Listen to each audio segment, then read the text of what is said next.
शरद पवार ने कुछ ही देर पहले अपना इस्तीफा वापस लेने का ऐलान कर दिया है। शरद पवार एनसीपी के अध्यक्ष बने रहेंगे।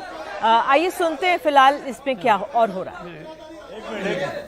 यदि रस्ते फार ऑब्स्ट्रक्शन केलेली बाकीच्यांना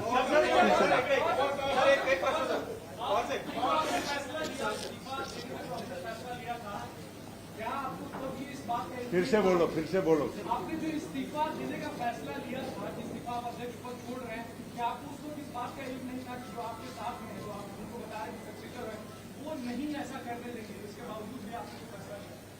यही बात सच है। आपने जो कहा वो बिल्कुल सच है। जो मैंने सोचा था, कई दिनों से सोच रहा था, मगर मैं ये डिस्कस करूँगा, कल को कॉन्फ्रेंस कर लूँगा, तो बिल्कुल मुझे इजाज़त नहीं मिलेगी। इसका पूरा भरोसा मुझे था और इसीलिए मैंने बात नहीं की। ये बात सच है।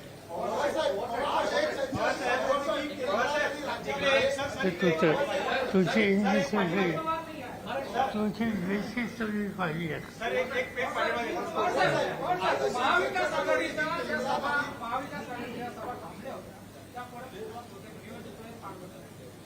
ऐसा की महाविकास आघाडी आम्ही सगळ्यांनी विचारपूर्वक एक अल्टरनेटिव्ह लोकांच्या समोर ठेवण्याची आवश्यकता लक्षात घेऊन केलेली आहे आणि जसं आमच्या अध्यक्षांनी जाहीर केलं की या आघाडीच्या कामावर माझ्या निर्णयाचा काही दुष्परिणाम होईल असं आम्हाला वाटत नाही आणि आता आम्ही सगळेच एकत्र काम करतोय, त्यामुळे त्याबद्दलची चिंता करण्याचं कारण नाही। आम्ही एकत्र काम करून जो काही लोकांना पर्याय द्यायची आवश्यकता आहे त्याची पूर्तता करण्यासाठी आम्ही मेहनत करू। दादा एक मिनट ज्यांनी विचारला नाही दूसरा पवार सर, ऐसी बहुत सारी बातें उठ रही थी कि एनसीपी के बहुत सारे एमएलए बड़े नेता के साथ दूसरी पार्टी में शामिल होने जा रहे हैं। इसी वजह से क्या आपने ये फैसला लिया था कि आप एनसीपी आप अपना जो रिटायर होने वाले हैं? बात ऐसी है कि किसी को जाना हो, कौन सी भी पॉलिटिकल पार्टी हो, तो इसी का तो कोई रुकता नहीं। इसके लिए लीडरशिप से रुकने को, खुद को साफ करने की कोई आवश्यकता नहीं पड़ती।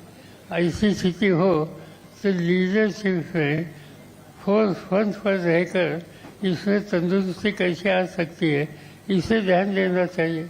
ये तो इतना मुझे समझता है, वो ऐसी बात हमारे संगठन में नहीं। ज्यांनी विचारला एक भाजपकडे जाण्याचा कल आहे का, हा पहिला प्रश्न। दुसरा प्रश्न, जेव्हा निवृत्ती जायची तेव्हा सगळ्या सुविधा अपेक्षित करावं असा एक कल आहे।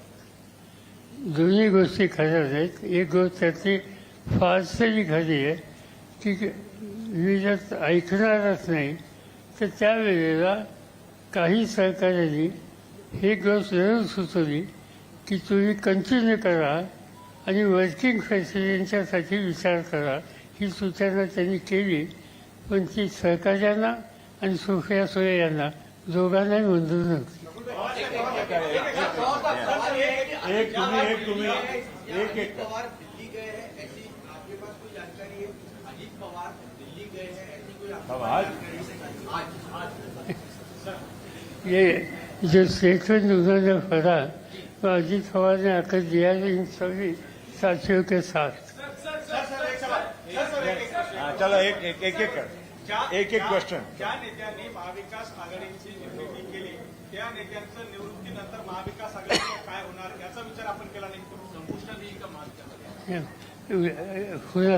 ज्या नेत्यांनी महाविकास आघाडी महाराष्ट्रामध्ये निर्माण केली त्या नेत्यांनी महाविकास आघाडीच्या निवृत्तीनंतरचा महाविकास आघाडीचं भविष्य कसं असणार आहे याचा विचार नाही केला का? विचार केला होता, पण त्या आघाडीच्या बाकीची सगळी कॅम्पेन एकत्रित आणणं या सगळ्या गोष्टीमध्ये माझं अग्रभागी राहण्याची भूमिका माझ्या मनात होती, आजही आहे आणि इथून पुढेही आहे। तो ये शरद पवार प्रेस कॉन्फ्रेंस चल रही, लेकिन बड़ी खबर महाराष्ट्र के समय यही है कि शरद पवार ने अपना इस्तीफा वापस ले लिया है। जिस तरह से दबाव पड़ा उनके कार्यकर्ताओं का, स्नेह था जो उनके प्रति, इतना दबाव पड़ा कि शरद पवार ने इस्तीफा वापस ले लिया। हालांकि उन्होंने कहा है कि अध्यक्ष पद की जिम्मेदारी पुनः लेने के साथ ही मेरा इस ओर ध्यान रहेगा कि पद की जिम्मेदारी संभालने वाले नए लोगों को किस तरह तैयार किया जाना है, पार्टी को आगे ले जाने के लिए उत्तराधिकारी कैसे तैयार हो, ये मैं देखूंगा। आप सब मेरे साथ रहें, मुझे विश्वास है कि आगे भी आपका साथ इसी तरह बना रहेगा। और तमाम सवालों के जवाब वो इस समय दे रहे हैं। अजीत पवार यहाँ पे नहीं है, क्यों नहीं है? तो उन्होंने कहा जरूरी नहीं है, सब मीटिंग में थे कि इस समय सब हो या ना हो। और उन्होंने कहा है कि मेरा काम ये भी रहेगा कि उत्तराधिकारी मेरा कौन हो आगे, इस पर वो काम करेंगे। हमारे सहयोगी हमारे साथ सुनील सिंह तो मुंबई से मौजूद हैं, साथ ही मेरे साथ पूजा भी हमारे साथ बारामती से हैं, जो कल से ही वहां पर हैं, उनके पास भी जाएंगे। पहले सुनील, इस समय एक बड़ी राहत की सांस ली होगी एनसी कार्यकर्ता ने, एनसीपी की पार्टी ने, कि उन्होंने फिलहाल अपना जो फैसला है वापस ले लिया है, शरद पवार अध्यक्ष बने रहेंगे। बिल्कुल निधि, बहुत बड़ी राहत की बात है पार्टी कार्यकर्ताओं के लिए, नेताओं के लिए। और वो खुशी आपको मैं यहाँ से दिखा सकता हूँ कि देखिए ये वाईबी चौहान सेंटर है जहाँ पर कि प्रेस कॉन्फ्रेंस हुई है और अभी शरद पवार ने अपने इस्तीफा वापस लिया। और बाहर कार्यकर्ता हैं जो लगातार यहाँ पर नारेबाजी कर रहे थे, 2 मई से लगे हुए थे और मांग कर रहे थे कि शरद पवार ने अपना इस्तीफा वापस लेना चाहिए, नहीं तो वो जाएंगे नहीं, धरना प्रदर्शन करते रहेंगे। वो कार्यकर्ता अब यहाँ पर सभी के चेहरे पर खुशी दिखाई पड़ रही होगी। देखिए सभी तालियां बजा रहे हैं, अपने अपनी खुशी का इजहार कर रहे हैं, नाच रहे हैं। तो स्वाभाविक तौर पर इन कार्यकर्ताओं को जितनी खुशी है उतनी ही खुशी जो नेता हैं उनको भी है, क्योंकि आपने देखा होगा जिस दिन 2 मई को शरद पवार ने जैसे ही घोषणा की कि वो पार्टी के अध्यक्ष पद से इस्तीफा देना चाहते हैं, प्रदेश के अध्यक्ष जयंत पाटिल किस तरह से रुआंसे से हो चुके थे, उनके गले से आवाज़ नहीं निकल पा रही थी और बाकी सभी नेता और कार्यकर्ता भी लगातार चिरौरी विनती उनसे कर रहे थे। लेकिन बहरहाल शरद पवार ने कार्यकर्ताओं की भावनाओं का सम्मान किया, नेताओं की भावनाओं का सम्मान किया और जिस तरह से शुभचिंतक ने उनसे विनती की या सभी ने कहा, उसको सम्मान करते हुए उन्होंने अपना फैसला वापस ले लिया और कहा कि वो अध्यक्ष पद पर बने रहेंगे।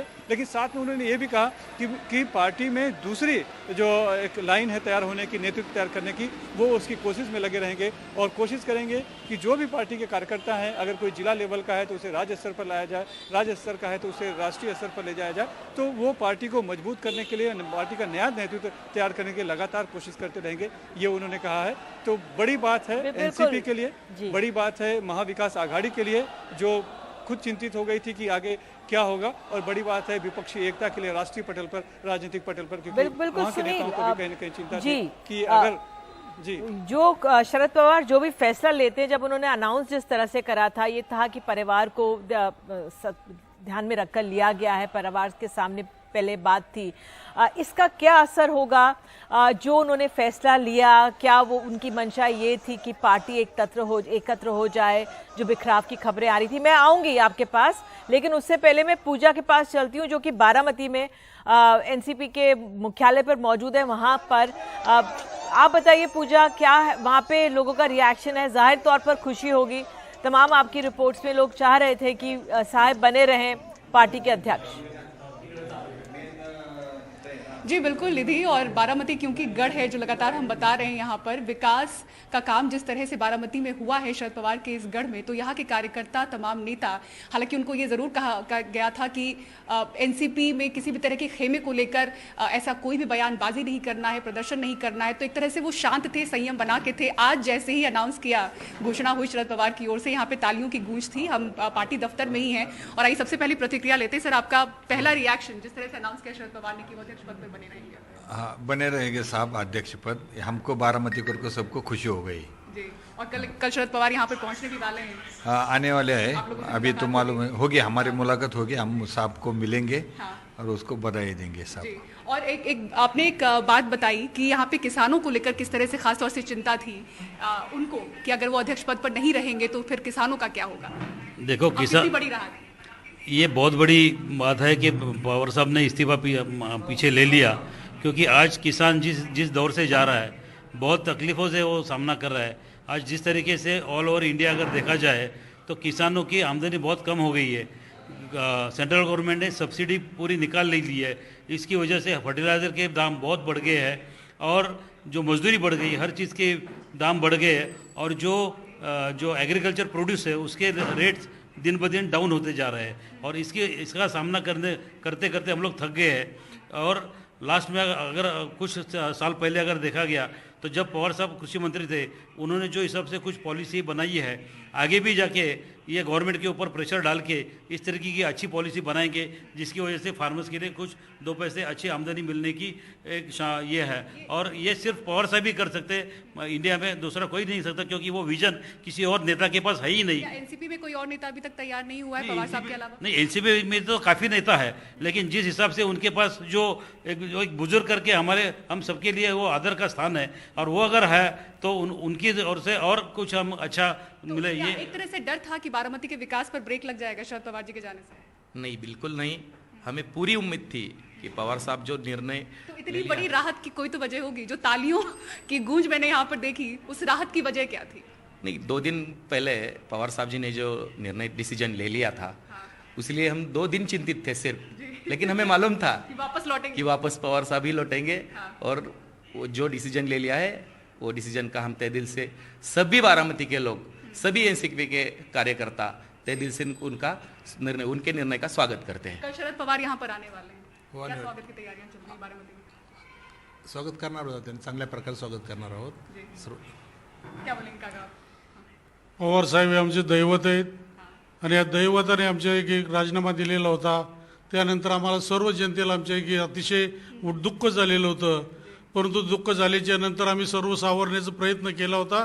परंतु बारामती तालुक्यामध्ये आणि या राष्ट्रवादी भवनमध्ये हे 3 दिवसापासून जसं हे राजीनामा सत्र झालेलं आहे त्यावेळपासून मीडियाची लोक येऊन आपली प्रत्येकाला प्रतिक्रिया विचारत होते, पण आमचे तालुक्याचे अध्यक्ष संभाजीनाना होळकर आणि आम्ही इतर सर्व कार्यकर्ते आम्ही सर्वांनी सांगितलं होतं की आम्ही कुठलीही प्रतिक्रिया देणार नाही।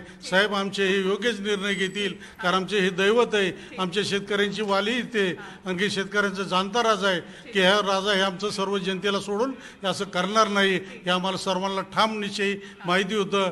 परंतु आम्हाला दुःख झालेलं होतं, ते दुःखाचं सावट आमचं पूर्णपणे गेलेलं आहे आणि आता आमचे सर्वजण आम्ही आनंदी झालेलो आहोत आणि पुढेच आमचे पूर्वीचेच दिवस परत आम्हाला दिसणार आहेत। आणि विकासाचं सांगायचं म्हटलं तर आपल्या बारामती तालुक्याचा विकास हा बारामती काय महाराष्ट्र राज्यामध्ये जे 288 मतदारसंघ आहेत त्या सर्वात जास्त विकास झालेला मतदारसंघ एकच असेल, जे बारामती तालुकाच असेल। कारण यामध्ये साहेबांचं निधि तो ये मराठी में वही कहना चाह रहे थे कि खास तौर से इनको मना किया गया था किसी भी तरह का मीडिया को रिएक्शन देने के लिए, क्योंकि खेमे की बात हो रही थी, अजीत पवार या सुप्रिया सुले, तो किसी तरह से बारामती से ये संदेश ना जाए कि खेमा बटा हुआ है।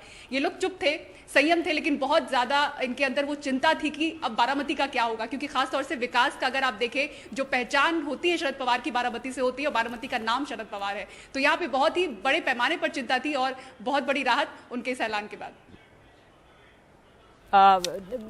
अभी हम सुनील के पास जाते हैं। सुनील हमारे साथ बने हुए। सुनील, तो इससे हासिल क्या हुआ? शरद पवार को पता था दबाव होगा, आपका क्या आंकलन, हासिल क्या हुआ इससे?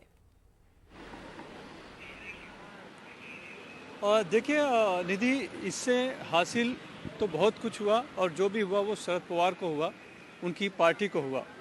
दरअसल इसे हम कह सकते हैं कि एक तरह से उन्होंने अपनी पार्टी में अपनी ताकत एक तरह से दिखाई है। और ये जो भी कुछ लोग थे, अगर वो मन में विचार भी रख रहे थे कि छोड़कर जाना या किसी और के साथ जाने की बात सोच रहे थे, तो उनको कहीं ना कहीं दिखाया कि पार्टी एनसीपी का जो वजूद है वो और सिर्फ शरद पवार से है और पूरी पार्टी, पूरा संगठन शरद पवार के साथ है, किसी और के साथ नहीं है। आज जब खास बात है कि जब यहाँ पर प्रेस कॉन्फ्रेंस ली जा रही थी, शरद पवार ने जब घोषणा की कि वो अपना इस्तीफा वापस ले रहे हैं, तब उस प्रेस कॉन्फ्रेंस में ज़्यादातर सभी नेता थे, लेकिन अजीत पवार नहीं थे। और अजीत पवार को लेकर ही पिछले 10 दिनों से लगातार चर्चा थी कि वो शायद बीजेपी के साथ जा सकते हैं, और हालांकि उन्होंने खुद खंडन इस बात का किया था।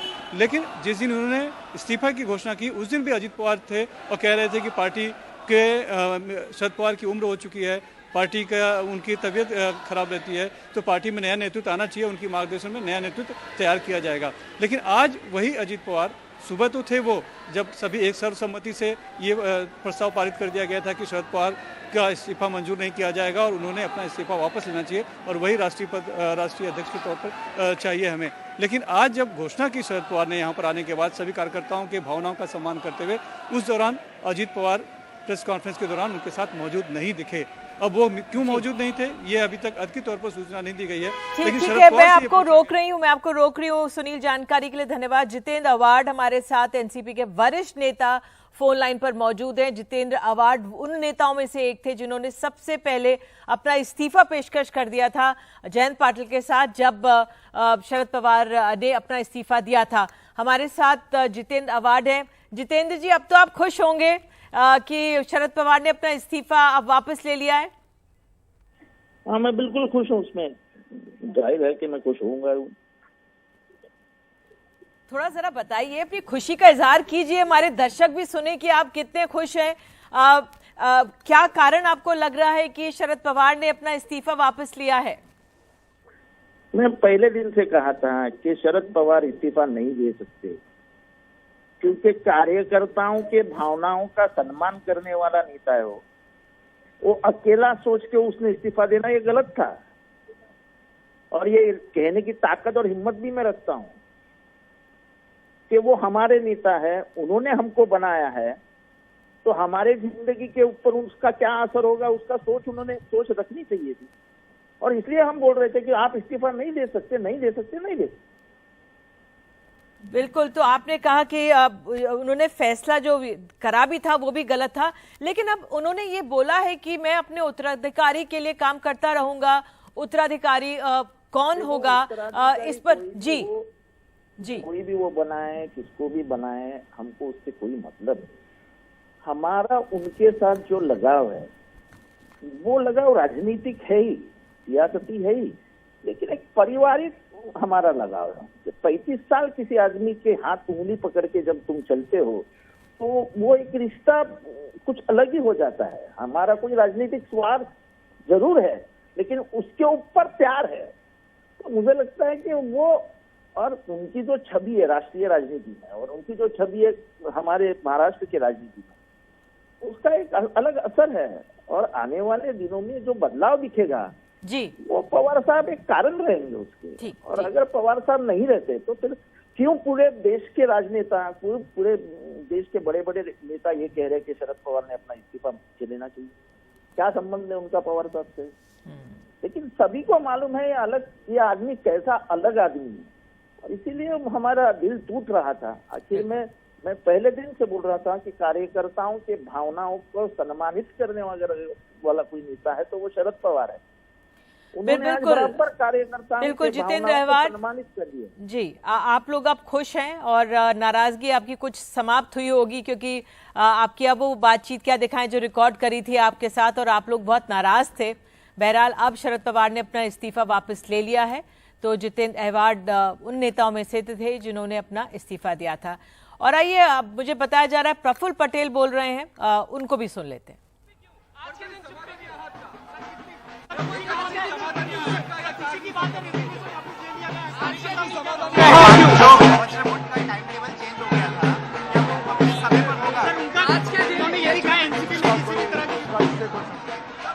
अजित दादा दिखाई नहीं दिए, खासतौर पे गाड़ी अजित दादा दिखाई नहीं दिए, अजित दादा दिखाई नहीं दिए। उनको लेके हमेशा सस्पिशन लगा रहता है। सर उन्होंने कहा कि इंटरनल रिफ्ट नहीं है, अजित दादा नहीं है, आप कुछ बोल नहीं रहे सर, कुछ एक छोटी भावना है। अरे तो कुछ भी नहीं।